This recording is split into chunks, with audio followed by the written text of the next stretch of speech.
ಜಪಾನ್ನ ಟೋಕಿಯೋ ನಗರದಲ್ಲಿ ಸುಮಾರು 80 ಕಿಲೋಮೀಟರ್ ದೂರವಿರುವ ಕಣಿವೆಯೊಳಗಿನ ಒಂದು ಹಳೆಯ ಶಾಲೆ ಇಂದಿಗೂ ಓಪನ್ ಇಲ್ಲ.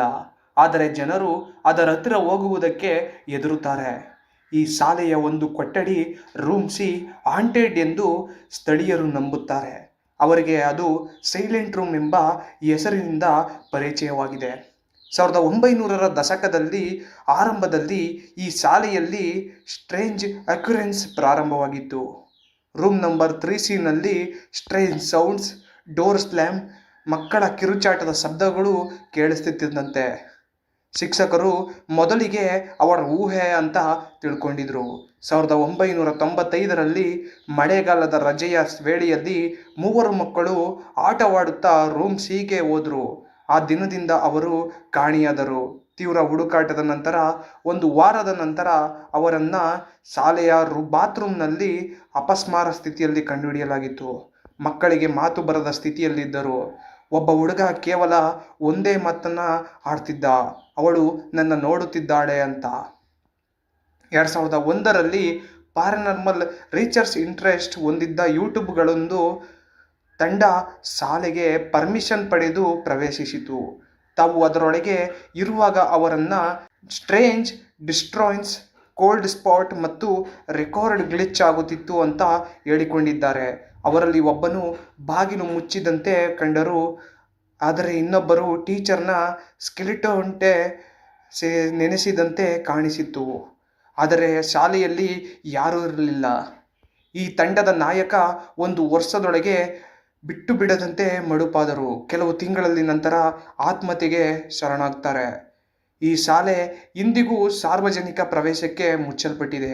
ಕೆಲ ಪ್ಯಾರಾನಾರ್ಮಲ್ ಪರ್ಮಿಷನ್ ಪಡೆದುಕೊಂಡು ಮಾತ್ರ ಒಳಗೆ ಹೋಗುತ್ತಾರೆ.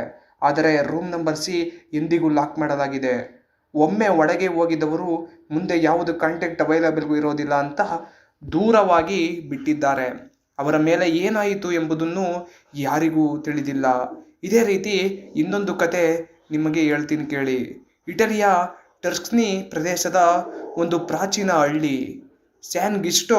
1890 ದಶಕದಲ್ಲಿ ಇಲ್ಲಿ ಇದ್ದ ಒಂದು ಕಂಚಿನ ವರ್ಕ್ ಆರ್ಟಿಸ್ಟ್ ಲಾರೆನ್ಜೋ ಬೆಲ್ಲಿನಿ ತನ್ನ ಮನೆಯೊಳಗೆ ವಿಶೇಷವಾದ ಮಿರರನ್ನು ತಯಾರಿಸ್ತಾನೆ. ಆ ಕನ್ನಡಿ ಆಗಾಗ ವಿಚಿತ್ರವಾಗಿ ಹೊಳೆಯುತ್ತಿತ್ತು. ಆದರೂ ಲಾರೆನ್ಸ್ ಅದನ್ನು ಮಾಸ್ಟರ್ ಪೀಸ್ ಎಂತಿದ್ದ. ಆದರೆ ಕನ್ನಡಿ ಸಿದ್ಧವಾದ 2 ವಾರಗಳ ಒಳಗೆ ಲಾರೆನ್ಜೋ ಸಾವನ್ನಪ್ತಾನೆ. ಲಾರೆನ್ಜೋನ ಪತ್ನಿ ಮಾರ್ಗರಿಟಾ ಕನ್ನಡಿಯ ಮುಂದೆ ಮಾತನಾಡುತ್ತಿದ್ದಳು. ಆದರೆ ಅದು ರಿಫ್ಲೆಕ್ಷನ್ ಅಲ್ಲ, ಅದೊಂದು ವುಮೆನ್ ಇನ್ ಬ್ಲ್ಯಾಕ್ ವೈಲ್. ಮೈ ಮೇಲೆ ಶ್ಯಾಡೋನಿಂದ ತುಂಬಿದ ತಲೆಕವಚವಿರುವ ಮಹಿಳೆ ಮಿರರ್ನೊಳಗೆ ಪ್ರತ್ಯಕ್ಷವಾಗುತ್ತಿದ್ದಳು. 3ನೇ ದಿನ ಮಾರ್ಗರಿಟಾ ಕಾಣೆಯಾಗ್ತಾಳೆ. ಕೊನೆಗೆ ಆಕೆಯ ಶವ ಲಾರೆನ್ಜೋ ತಯಾರಿಸಿದ ಮಿರರ್ ಎದುರಿನ ಕೋಣೆಯಲ್ಲಿ ಪತ್ತೆಯಾಯಿತು. ಮುಖ ಭಯದಿಂದ ಬದಲಾಯಿತು. ಈ ಕನ್ನಡಿ ಇಟಲಿಯ ಒಂದಿಷ್ಟು ಹಾಂಟೆಡ್ ಆಂಟಿಕ್ವೀಸ್ ಪೈಕಿ ಬರುವುದು. ಸೆಕೆಂಡ್ ವಾರ್ ನಂತರ ದಾನಿಯಾಗಿ ಕಳುಹಿಸಿದ ಈ ಕನ್ನಡಿ 1970ರ ಸಮಯದಲ್ಲಿ ಒಂದು ಮಿಲನ್ ಮ್ಯೂಸಿಯಂಗೆ ಹೋಗುತ್ತೆ.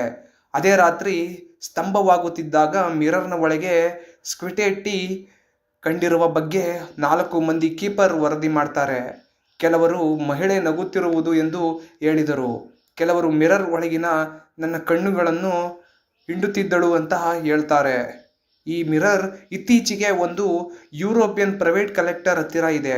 ಆದರೆ ಆತನ ಕುಟುಂಬ ಕೆಲವು ಆತಂಕಗಳಿಂದ ದೂರವಿರುವ ಮಾಹಿತಿ ಸಿಕ್ಕಿದೆ. ಇವತ್ತು ಆ ಕನ್ನಡಿಯನ್ನು ನೋಡಲು ಯಾರಿಗೂ ಅವಕಾಶ ಇಲ್ಲ. ಅದು ಈಗ ಒಂದು ಕ್ಲೋಸ್ ಎಕ್ಸಿಬಿಟ್ ಆಗಿ ಇರುತ್ತದೆ. ಯಾರು ನಿಂತು ತಮ್ಮ ಮುಖವನ್ನು ನೋಡಿ ಹೋದ ಮೇಲೆ ನಿದ್ರೆ ತಪ್ಪುವುದು ಖಚಿತ. ಮರಳಿ ಕೇಳುತ್ತಿರೋ ಪ್ರಶ್ನೆ, ನಮ್ಮ ರಿಫ್ಲೆಕ್ಷನ್ ನಾವು ನೋಡೋದಾ ಅಥವಾ ನಾವು ಯಾರೋ ಮತ್ತೊಬ್ಬರ ಕಣ್ಣುಗಳನ್ನು ನೋಡೋದಾ ಅಂತ. ಇಟಲಿಯ ಈ ಕನ್ನಡಿ ಇನ್ನೂ ತನ್ನೊಳಗೆ ಯಾರೋ ಮಹಿಳೆ ಆತ್ಮವನ್ನೇ ಅಡಗಿಸಿಕೊಂಡಿದ್ದಾಳೆ ಅನ್ನೋ ಭೀತಿ ಇನ್ನೂ ಜೀವಂತವಾಗಿ ಇದೆ. ಈ ರೀತಿಯ ಇನ್ನೂ ಭಯಾನಕ ಸತ್ಯ ಘಟನೆಗಳಿಗಾಗಿ ಈ ಚಾನಲ್ಗೆ ಸಬ್ಸ್ಕ್ರೈಬ್ ಮಾಡಿಕೊಳ್ಳಿ. ಈ ವಿಡಿಯೋ ಶೇರ್ ಮಾಡಿ. ನಿಮ್ಮ ಸ್ನೇಹಿತರಿಗೂ ಮತ್ತೆ ಭಯಕ್ಕೆ ಬೀಳುವಂತೆ ಮುಂದಿನ ಕತ್ತಲೆಯ ಕಥೆಯಲ್ಲಿ ನಿಮ್ಮನ್ನು ಮತ್ತೆ ಭೇಟಿಯಾಗೋಣ. ಅಲ್ಲಿವರೆಗೆ ಜಾಗರೂಕವಾಗಿರಿ. ನಮಸ್ಕಾರ.